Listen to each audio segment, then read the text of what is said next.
PGT chemistry exam में most 10 important question part 2 में discuss करते हैं। पहला question, hemoglobin is the metalloporphyrin of, 4 option given है। Iron 2+, cobalt 2+, nickel 2+ and magnesium 2+। इसका करेक्ट आंसर Fe2+ होगा। हीमोग्लोबिन Fe2+ का मेटैलोपोरफायरिन होता है। अगला question, the orbital L equal to can accommodate, orbital L equal to 2 में आ सकते हैं कितने इलेक्ट्रॉन हो सकते हैं? तो हम जानते हैं L इक्वल टू 0 के लिए S ऑर्बिटल और इसमें 2 इलेक्ट्रॉन होते हैं। L equal to 1 P orbital है और इसमें मैक्सिमम 6 इलेक्ट्रॉन होते हैं। L इक्वल टू 2 होता है तो इसमें D ऑर्बिटल और D में मैक्सिमम 10 इलेक्ट्रॉन होते हैं। और L इक्वल टू 3 को F ऑर्बिटल कहते हैं और इसमें मैक्सिमम 14 इलेक्ट्रॉन्स होते हैं। तो इसका करेक्ट आंसर हो जाएगा ऑप्शन डी।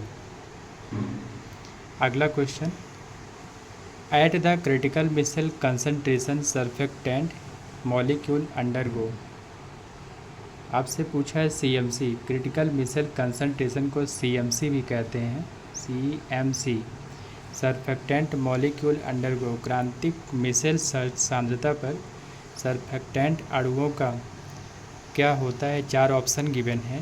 पहला एसोसिएशन, दूसरा option aggregation, C micelle formation, हाँ होगा मिसल बनाना। Option C is correct. Which of the following is not known, निम्न में से क्या ज्ञात नहीं है? Option A BrF5, option B ICl5, option C IF6 and option D ICl3। तो इसमें से कौन सा करेक्ट नहीं होगा कंपाउंड? तो correct answer option C IF6 exist नहीं करता है बल्कि IF7। अगला question, conjugate acid of water is, conjugate acid कौन होगा जिसका ब्रॉन्स्टेड बेस होगा? तो आपको देखना है कि कौन सा ऐसा है जो as a Bronsted base behave करता है, मतलब प्रोटॉन को एक्सेप्ट करता है। तो वाटर अगर प्रोटॉन को एक्सेप्ट कर लेगा, H2O के पास 2 लोन पेयर हैं और ये प्रोटॉन को एक्सेप्ट करेंगे तो H3O3+ बनाएगा। Option B is correct. अगला question, which contain double bond, किसमें द्विबंध पाया जाता है? 4 ऑप्शन गिवन है।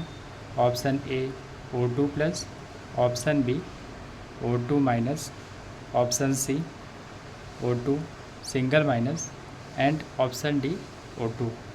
तो इसका करेक्ट आंसर ऑप्शन डी हो जाएगा। O2 में डबल बॉन्ड पाया जाता है, O डबल बॉन्ड O। बाकी अगर O2 1+ में बात करें तो O2 1+ में टोटल 15 इलेक्ट्रॉन होता है और 15 इलेक्ट्रॉन के लिए बॉन्ड ऑर्डर 1.5 हो जाएगा।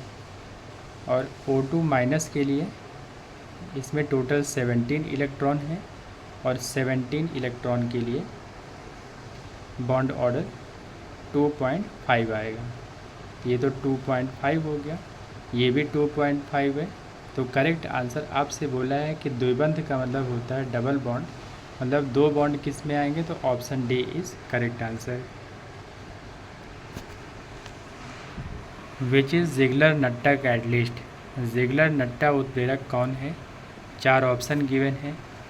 Option A C5H5 taken thrice aluminium, C5H5 taken thrice boron, C5H5 taken thrice gallium, या फिर C5H5 taken thrice indium.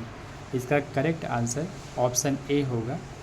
Ziggler Natta उत्प्रेरक कौन होता है? C5H5 taken thrice aluminium. अगला question, hybridization in MnCl4 2- is, manganese के पास 4 Cl हैं, दैट मीन 4 लिगेंड हैं और ये वीक लिगेंड होते हैं। अगर 4 वीक लिगेंड होते हैं तो वो sp3 हाइब्रिडाइजेशन में आएगा। अभी यही स्ट्रॉन्ग होता तो आपका आंसर DsP2 आता, लेकिन अभी इसका correct answer option C. Main oxidation state of thorium is, thorium की सबसे प्रमुख ऑक्सीकरण अवस्था कौन सी होती है?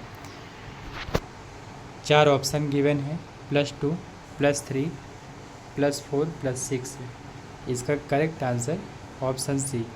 थोरियम में इसका मेन ऑक्सीडेशन नंबर +4 होता है। कार्बोरंडम इज, कार्बोरंडम क्या होता है? सिलिकॉन कार्बाइड को कार्बोरंडम कहते हैं। Option A is correct. अगला question, dimerization in carboxylic acid due to, carboxylic अम्ल का द्विलकीकरण किस कारण होता है? 4 ऑप्शन गिवन है। ऑप्शन ए है ionic bond, option B covalent bond, option C coordinate bond and option D intermolecular hydrogen bonding. इसका करेक्ट आंसर होता है option D, intermolecular hydrogen bonding. Carboxylic acid का फॉर्मूला है RCOOH, RCOOH। तो इसमें 2 carboxylic acid आपस में डाइमेराइज होकर बॉन्ड बनाते हैं इस तरीके से, और आपस में ये डॉट के थ्रू बॉन्ड बनाते हैं जिसको बोलते हैं हाइड्रोजन बॉन्डिंग।